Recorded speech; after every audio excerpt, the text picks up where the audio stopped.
На сегодняшний день тема финансовой грамотности является одной из актуальных, как в масштабе отдельно взятой личности, так и в масштабе государства. Библиотека – не финансовое учреждение, но одна из ее функций – просветительская, поэтому необходимо уделять внимание и финансовому просвещению граждан именно в библиотеках. Большое внимание библиотеки уделяют содействию финансового просвещения детей и подростков. Дети и подростки постоянно сталкиваются с деньгами, которые им дают родители на карманные расходы. Но дети не знают, как экономно их тратить. Подростковый возраст – это отличное время, чтобы научиться отвечать за личный бюджет. Без понимания важных основ финансовой грамотности невозможно добиться материального благополучия и денежной стабильности. Здесь применяются нестандартные интерактивные формы занятий, например, познавательные, развивающие, настольные игры, кроссворды и так далее. Такие формы позволяют стимулировать активность участников, формировать способность самостоятельно ориентироваться в учебных и жизненных ситуациях. Важно не только давать знания и навыки, но и понимание того, где, в какой ситуации можно их применять финансовые знания в жизни. Кроме того, став читателем именно в библиотеках, вы значительно можете сократить расходы на покупку книг, платные подписки и даже получите возможность бесплатно учиться, например, чему-то новому. Например, запишитесь на курсы графического дизайна, продвижения в социальных сетях или актерского мастерства. Более подробно далее в нашей передаче про деньги. Сегодня у нас в гостях Елена Малгарова, заведующая библиотекой 3D Якутской централизованной библиотечной системы. И она расскажет нам о том, как библиотека может изменить вашу жизнь к лучшему. Здравствуйте, Елена. Здравствуйте. Ну, для начала, наверное, расскажите, пожалуйста, о выгоде библиотек. Потому что в самом начале передачи я упомянула бесплатные книги. Так ли это? Да, это совершенно верно. Ежегодно в каждой библиотеке, а по городу у нас 18 и плюс СПБО, пунктов библиотечного обслуживания, и каждый год фонд у нас пополняется. Даже не каждый год, а в год несколько раз. Да? Ага. И пополняется он новыми книгами, то есть это какие книги? Это могут быть совершенно разные книги. Это и психология, и художественная литература, и по финансам. Вообще любые книги на вкус. То есть даже человек может себе выбрать тот бестселлер, допустим, он выбрал, вот только вышла книга, допустим, да, в этом году, и она ему стала интересна, и прежде чем ее купить, он может прийти в библиотеку и узнать, есть ли она в библиотеке. Да, и краеведческая литература тоже. А вот книги на якутском языке, вот да. как они дополняются, сколько раз в год? Тоже в год где-то 2-3 раза.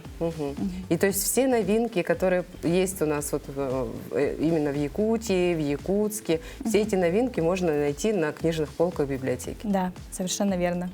И это все бесплатно? Это совершенно бесплатно. Просто нужно купить единый читательский билет, который у нас стоит всего 50 рублей. Ну, это пластиковая карточка, да? Да, пластиковая карточка. А что она дает? Она дает вообще очень много преимуществ. Об этом мало кто сейчас знает, да? Есть такой стереотип, что библиотеки — это те места, где сидят бабки, и там тишина. Да? Ага, все, наверное, согласятся. Но на самом деле сейчас совершенно по-другому. Вот вы покупаете единый читательский билет, можете обслуживаться в любых библиотеках города Якутска, посещать различные мероприятия, одалживать книги и многое другое. А что же делает, например, человеку, если у него, ну вот, например, он не нашел книгу, и он хочет, например, свои книги обменять на какие-то другие?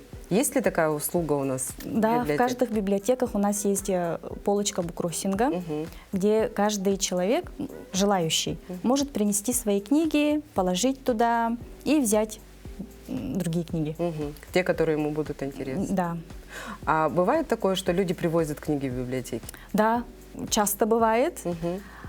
Но желательно приносить, конечно, более такие В хорошем виде, да? в хорошем виде книги. Чистенькие, чтобы они были, чтобы было приятно ими пользоваться.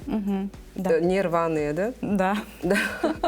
Вот. Но у нас же, получается, в библиотеках, я говорю у нас, потому что я тоже сама библиотекарь, да, и мне очень нравится эта работа. И вот я говорю у нас, потому что книжки тоже ремонтируют. Да. Ведь есть такие интересные книги, которые вот реально стоят на полке, и их очень часто берут читатели.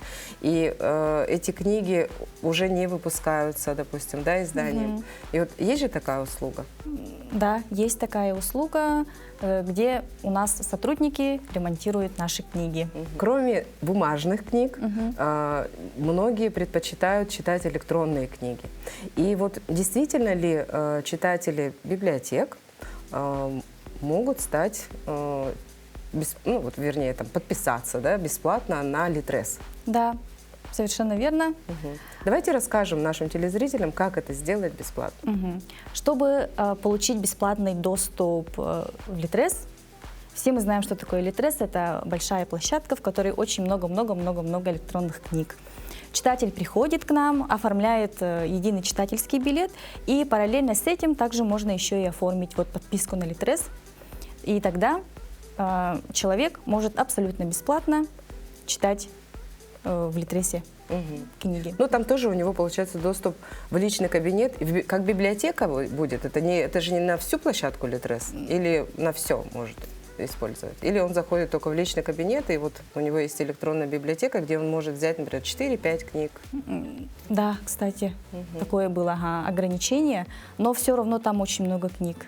Да, но там действительно выбор огромный. И кроме книг там же есть аудиокниги, потом есть аудиоспектакли. Ну, то есть все, в принципе, каждый для себя найдет, наверное, там очень Что-то много свое. интересного, да, и что-то свое. Вот, ну, наверное, стоит рассказать нашим телезрителям о мастер-классах, которые проходят в библиотеках. Вот в вашей библиотеке, допустим, проходит очень много мастер-классов, вы находитесь в центре города, и в этом году вы еще получили гранты, да? И вот расскажите подробнее, пожалуйста, о ваших проектах. Так, в каждой библиотеке есть много проектов для населения. В частности, в нашей библиотеке мы находимся возле площади Победы. Хабарова 27/1, реклама. Ну, это не реклама, мы же бюджетная организация, да, в принципе. У нас очень много проектов, и один из этих проектов «Говорим с Мемеджи» победил в этом году, выиграл грант. И о чем же этот проект? Сейчас стоит остро вопрос о том, что наши дети не умеют говорить на родном языке. И вот этот проект «Мемеджи» — это девочка такая, которая обучает детей разговорным якутским словам. Интересно. И все это можно найти на сайте. Также помимо этого мы проводим различные мастер-классы. Мастер-классы вообще для всех, точнее, охватывает любую категорию населения. Это могут быть и дети, могут там, ну, грубо говоря, сделать поделку к Новому году, открыточку к маме. Также у нас проводятся мастер-классы для старшего поколения. Там связать что-нибудь, допустим, да, или сделать своими руками, встречи. В этом году, например, у нас был проект с Натальей Ивановой, это клинический психолог, назывался наш проект «Ясный ум». Интересно, расскажите Да, подробнее. и Наталья приглашала к нам, в нашу библиотеку, различных специалистов, которые вот работают именно с деменцией. Ага. А мы знаем, Получается, она прям конкретно это были какие-то методики, которые помогали людям? Да. Деменция же не лечится. Нет. Ага, поэтому вот именно помогает только профилактика. И что там, много было желающих? Да, у нас небольшой зал, и он был полностью забит битком. Отлично. А, например, для мамочек в декрете что проводится? Так, для мамочек в декрете проводятся встречи.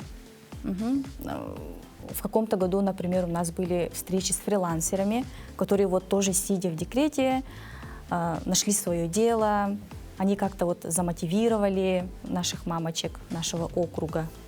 То есть получается, что придя на мастер-класс в библиотеку, на встречу с какой-нибудь популярной личностью, да, или с успешным бизнесменом, там, или с бизнес-вумен, да, любой читатель может получить для себя такие полезные навыки, и впоследствии это поможет ему открыть собственное дело, да, или, в принципе, обучиться чему-то новому, потому что, допустим, вот есть же и сетевые проекты. Ну, вот. Расскажите подробнее о них.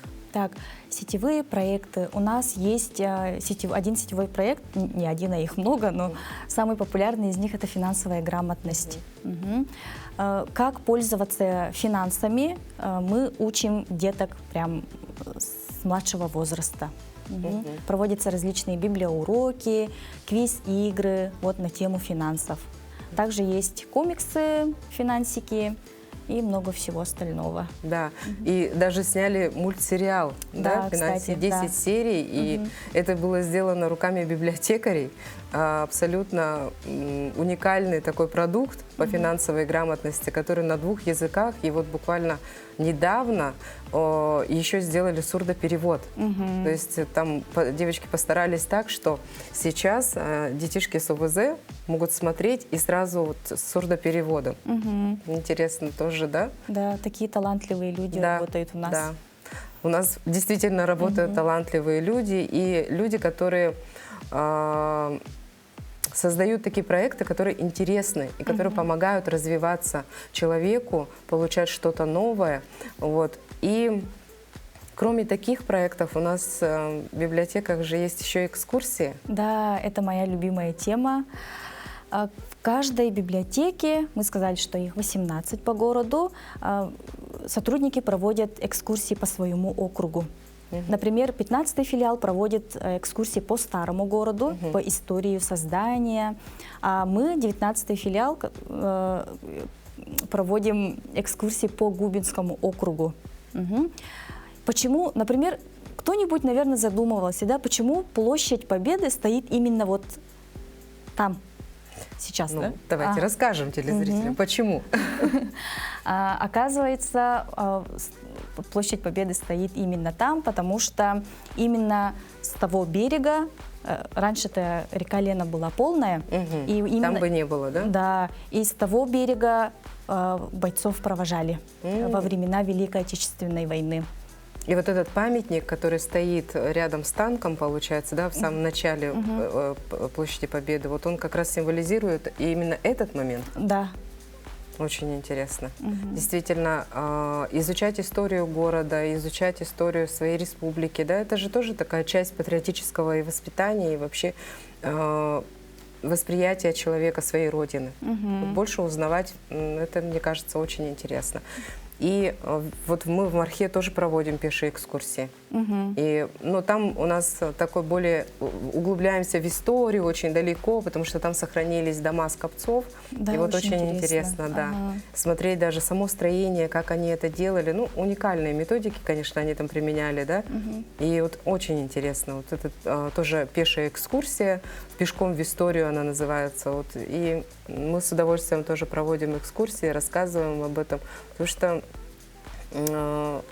на самом деле история Якутска, она уникальна. Да, соглашусь. Когда вот, например, приходит гость, допустим, с какого-нибудь города России, обычно встает же вопрос, да, куда повезти его? И все выбирают вот стандартный маршрут, да, там Чошур-Мыран, Сопка любви и так далее, да. Но на самом деле-то придите вы с этим гостем в одну из библиотек, и прям история Якутска раскроется перед гостем, да, получается. Это же абсолютно бесплатно. Да. И получается, что здесь финансовая грамотность работает на полную. Да. И правда ли, что в библиотеках, кроме экскурсий, кроме мастер-классов, проводятся еще и интересные встречи с популярными личностями? Да, периодически такое происходит. Расскажите какой-нибудь интересный вот интервью или встречу. Например, этой осенью в Смарт-библиотеке произошла встреча с писательницей Натальей Михалевой «Сая». У них там прям такая грандиозная встреча была. пришло очень много людей. И у читателей появилась возможность напрямую пообщаться с автором, да? Да. И не только вот наши писатели приезжают, но и со всей России. Например, вот тоже в сентябре к нам приезжали писатели премии «Большая книга». Вот. И вообще в этом году у нас же было столько интересных мероприятий. Вот ярмарка «Книжный ветер», да, где были тоже со всей России же приехали Да. участвовать в этой ярмарке. И вот осенью вот «Большая книга». И действительно общение с авторами книг, оно как-то, не знаю, это очень интересно. Потому что узнать у создателя книги историю создания, да, историю, мотив вообще, вот цель, какую он преследовал, да, чем он руководствовался вообще, когда писал книгу, это же очень интересно. Да, это совершенно другой формат. Это не просто читать статью. Давайте расскажем подробнее о мероприятиях по Пушкинской карте.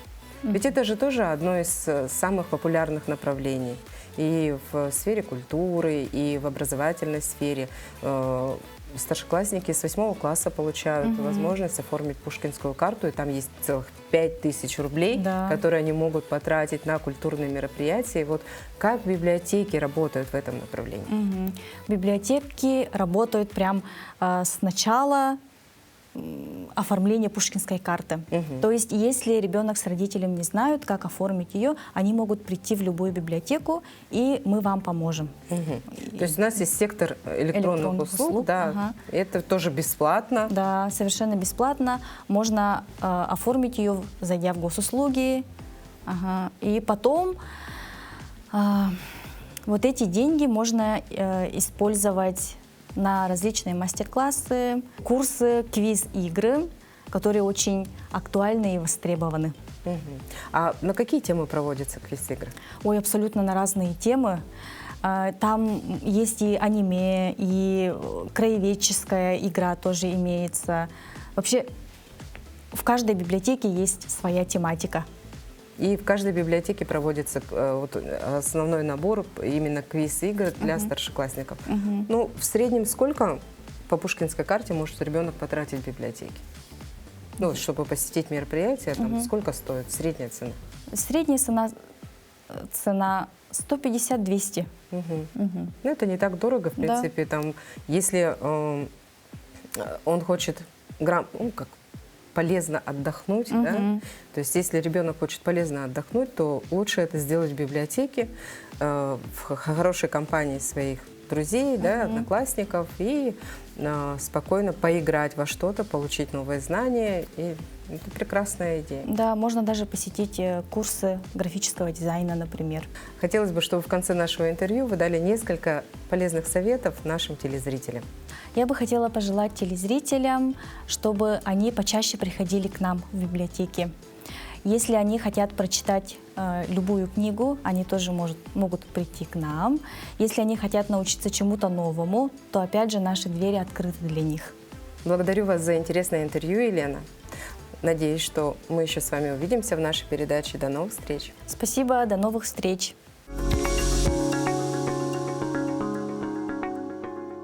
Если и начинать свое знакомство с книгами по финансовой грамотности, то эта книга – идеальный старт в этом деле.